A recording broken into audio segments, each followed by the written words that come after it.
Hello, this is a message for Earls Colne Baptist Church for the 31st July 2022. My name is Michelle Eversden-Thomas. Christians believe that God created the world and everything in it. We read about this in Genesis 1, going into the start of Genesis 2. So let me just share my screen so we can look at that.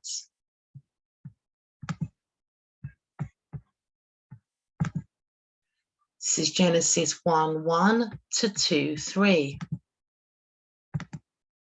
In the beginning, God created the heavens and the earth.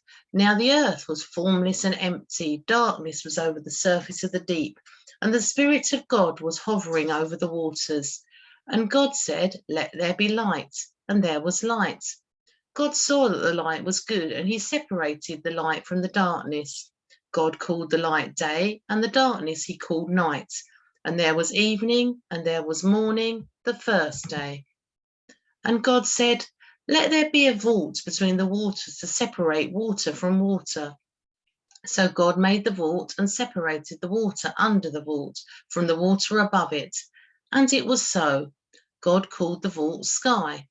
And there was evening, and there was morning, the second day. Then God said, "Let the land produce vegetation, seed-bearing plants and trees on the land that bear fruits with seed in it, according to their various kinds." And it was so. The land produced vegetation, plants bearing seed according to their kinds, and trees bearing fruit with seed in it, according to their kinds. And God saw that it was good. And there was evening, and there was morning, the third day.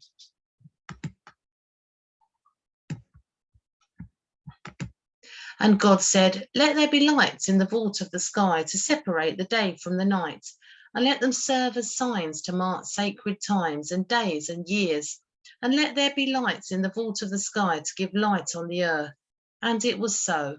God made two great lights, the greater light to govern the day, and the lesser light to govern the night. He also made the stars. God set them in the vault of the sky to give light on the earth, to govern the day and the night, and to separate light from darkness.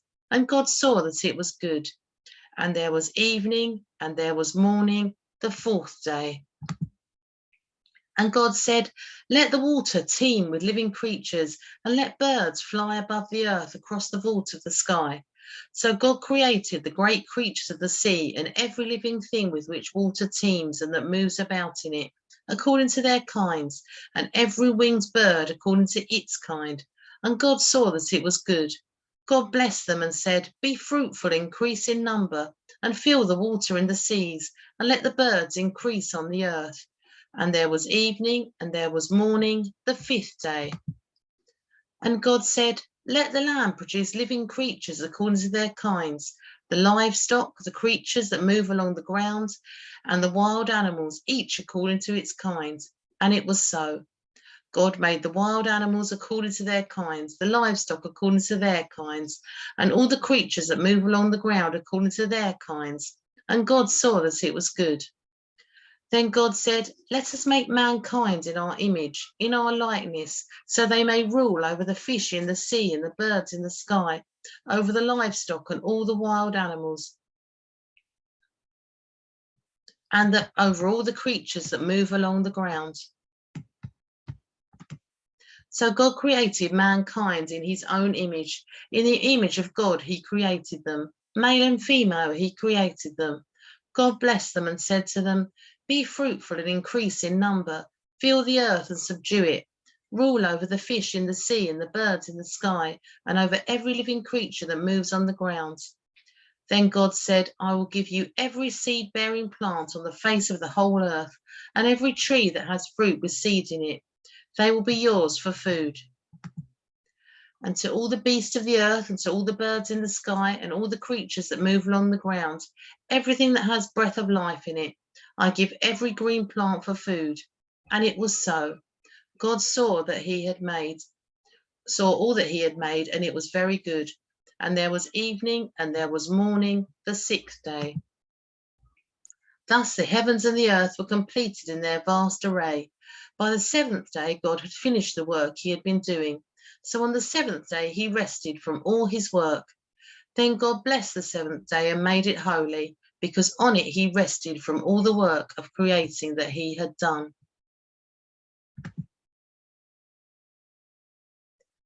So we read there that when God created the world, he said that it was good, very good, God's good earth. Now, the closest most of us come to fresh produce is picking it up off a supermarket shelf wrapped in plastic. We now live in a world where many of us lament the state of our planet, where ice caps are melting, our seas are littered with rubbish, rainforests and some species of animals are endangered, and the poorest people suffer the greatest impacts of environmental damage. God's world often seems to us now to be bad, very bad. This will be the first of 3 Sunday mornings exploring creation and environmental ethics. This week, I'd like to talk to you about creation and recreation. As we noted when looking at Genesis 1, God gave humanity stewardship over his world. Most translations describe this as rule, reign, dominion, or similar. The Message version has it as be responsible for.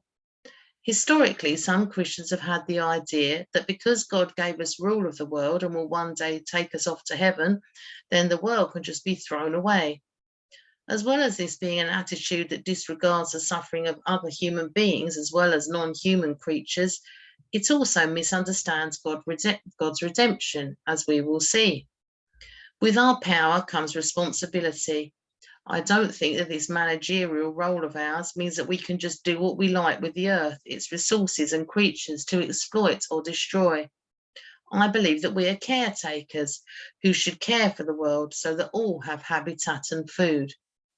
So this use of the world, this use of this theological statement made in the passage we just looked at about humans ruling over the world and other creatures has led some Christians in the past to think that we can just do what we like with other creatures in the world. But I don't believe that was God's intention. I think he believed us to care for the world, to treat it respectfully, to look after it, to care for it. With our power comes responsibility. Bible commentators have also noticed that God's original plan in Genesis is for humans to eat every seed-bearing plant and every tree that has fruits with seed in it. Later, God gives permission for humans to eat certain animals. The reason for God commanding people not to eat animals with blood in could be a respect for life, as shown in the creature's blood, and or because it was less likely to make the person eating it ill in a time long before refrigeration or freezing of food. However, in the description of God's redemption in Isaiah 65, there does not appear to be any creature preying on another. Let's look at Isaiah 65 now.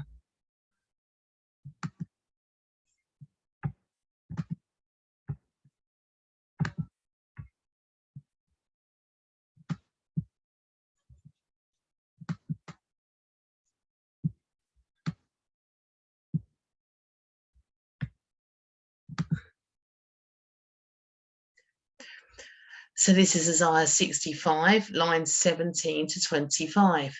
See, I will create new heavens and a new earth. The former things will not be remembered, nor will they come to mind. But be glad and rejoice forever in what I will create.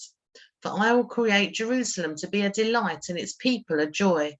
I will rejoice over Jerusalem and take delight in my people. The sound of weeping and crying will be heard in it no more.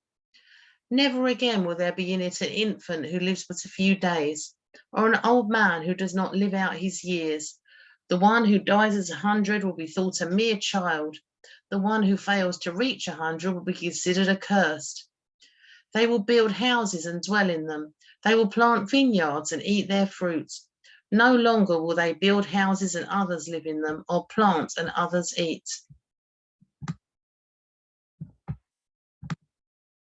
For as the days of a tree, so will be the days of my people. My chosen ones will long enjoy the work of their hands. They will not labour in vain, nor will they bear children doomed to misfortune, for they will be a people blessed by the Lord, they and their descendants with them. Before they call, I will answer. While they are still speaking, I will hear. The wolf and the lamb will feed together, and the lion will eat straw like the ox, and dust will be the serpent's food. They will neither harm nor destroy on all my holy mountain, says the Lord. So we see here that this vision imagines the wolf and the lamb feeding together and the lion eating straw like the ox. It could be argued, therefore, that God made a concession of people eating meat after they had sinned. When he puts the world right again, one creature will no longer kill another. We see a similar situation in the New Testament, where Jesus tells his opponents that God only came to give permission for divorce due to the hardness of men's hearts. God's original design was for humans and animals to live harmoniously together. The world not being as it should be in these eras between creation and redemption mean that things happen that are not what God intended. His instruction to only eat certain animals also brings a restriction on how much blood is allowed to spill. This shows God's concern for humans not to be bloodthirsty, and most of all, of the sanctity of human life.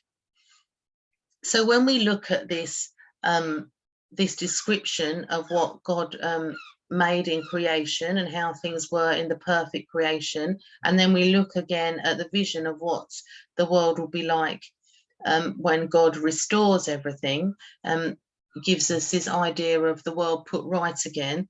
In both these descriptions of perfection at the beginning and perfection in salvation and redemption, we see that there is not an animal preying on one another. Humans are not eating other animals, animals are not eating each other.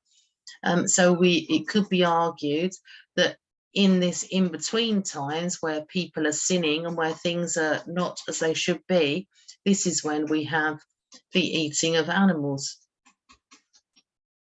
Throughout the Old Testament, we see God instructing the Israelite people to care for the world by allowing the poor and the dispossessed to gather food, by resting the land during the Jubilee year, by making sure that nature is not disseminated, by taking a Sabbath day each week to rest.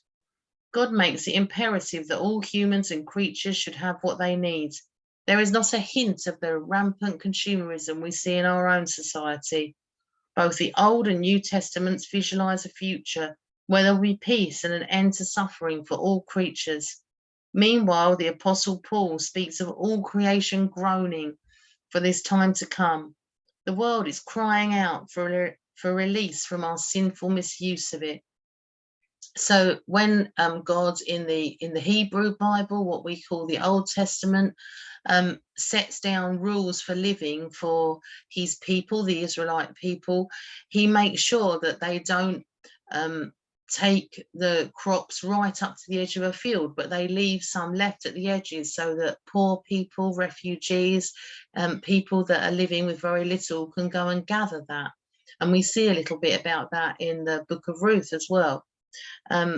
We also see how in the Jubilee year, every 7th year, we see how people are released from debt so they have a chance to become economically stable again.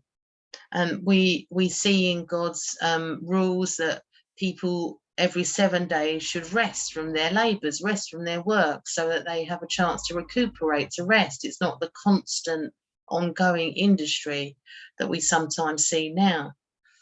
So we have, in this way, we see how God has set out rules for people, the land, and for other creatures to be cared for. Many theologians see both the passage from Isaiah 65 and that from Revelation 21 concerning the new heavens and the new earth as a connection, as I was just saying, between creation and redemption, when God will restore the goodness of his original creation. So let's look at Revelation 21 now.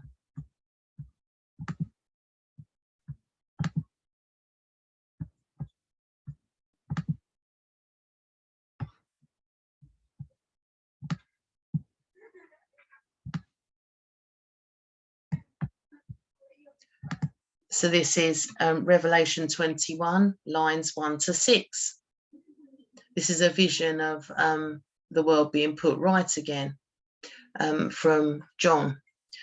Then I saw a new heaven and a new earth, for the first heaven and the first earth had passed away, and there was no longer any sea. I saw the holy city, the new Jerusalem, coming down out of heaven from God, prepared as a bride, beautifully dressed for her husband. And I heard a loud voice from the throne saying, "Look, God's dwelling place is now among the people, and he will dwell with them. They will be his people, and God himself will be with them and be their God. He will wipe every tear from their eyes. There will be no more death or mourning or crying or pain, for the old order of things has passed away." He who is seated on the throne said, "I am making everything new." Then he said, "Write this down, for these words are trustworthy and true." He said to me, "It is done. I am the Alpha and the Omega, the beginning and the end. To the thirsty I will give water without cost from the spring of the water of life." So we see here these passages, both Isaiah 65 and Revelation 21, showing us this link between creation and recreation, from the way that God originally designed the world and how he will recreate it when Jesus comes again.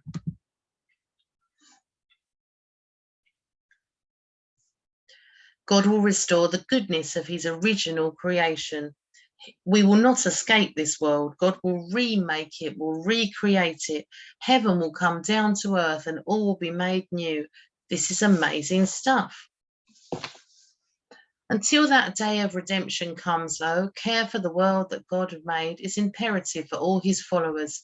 He took such loving care in his creation of us, non-human creatures, and the cosmos we live in. So we, as his image bearers, should care for the environment too. In this way, we'll be fulfilling his intention for us to be caretakers or stewards, like a king or a queen should take care of his or her subjects, but like the servant King Jesus, putting others before ourselves.